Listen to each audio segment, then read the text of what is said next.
జై బాలయ్య. ఇప్పుడు మీరు ఫస్ట్ పార్ట్ రీక్యాప్ చూశారు కదా, 3D ఎక్స్పీరియన్స్ ఎలా ఉంది. ఇది అంటే కథ విన్నాక ప్రొడక్షన్ డిజైనింగ్ అది దాని గురించి డిస్కషన్ జరుగుతున్నప్పుడు బోయపాటి గారు చెప్తున్నప్పుడు దీనికి ఉన్న స్కేల్కి, లొకేషన్స్కి, ల్యాండ్స్కేప్స్కి 3Dలో చేస్తే ఎక్స్పీరియన్స్ బ్రహ్మాండంగా ఉంటుంది. ఒక ఎన్హాన్స్డ్ ఎక్స్పీరియన్స్ ఆడియన్స్కి ఇవ్వాలి అని 3Dలో చేస్తే బాగుంటుంది అనుకుని డిసైడ్ చేసుకున్నాం. అలాగే మనకి టైము కూడా దొరికింది. సో అంటే ఏదో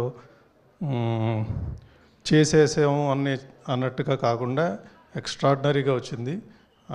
అన్నీ రీచెక్ చేసుకుంటా ఉన్నాం. బ్రహ్మాండంగా ఉంటుంది. మీకు విజువల్గా అద్భుతమైన ఎక్స్పీరియన్స్ ఉంటుంది. That I can promise you.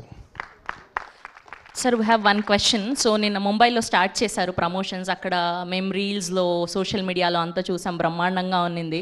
And sir and Balayya Babu గారు Telugu speech, sir Hindi speech అదరగొట్టేశారు. మీకు ఆ ఎక్స్పీరియన్స్ ఎలా ఉన్నింది first time in Mumbai?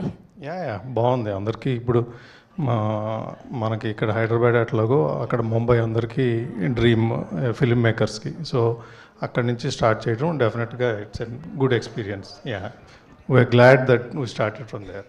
Okay sir, ఒక్కటి ఏదైనా మీ నోటి నుంచి ఈ సినిమాలోని ఒక డైలాగ్ చెప్పగలిగితే. డైరెక్టర్లు, హీరోలు ఎలానో చెప్పడం ఈస్ కామన్, కానీ ప్రొడ్యూసర్ నోట్లో నుంచి వింటే మాకు ఆ కిక్ వేరు. కొత్తగా ట్రై చేస్తున్నాం ఈసారి. ఏదైనా ఒక్క డైలాగ్, అట్లీస్ట్ పోనీ బాలయ్య బాబు గారి డైలాగ్ చెప్పండి మీరు.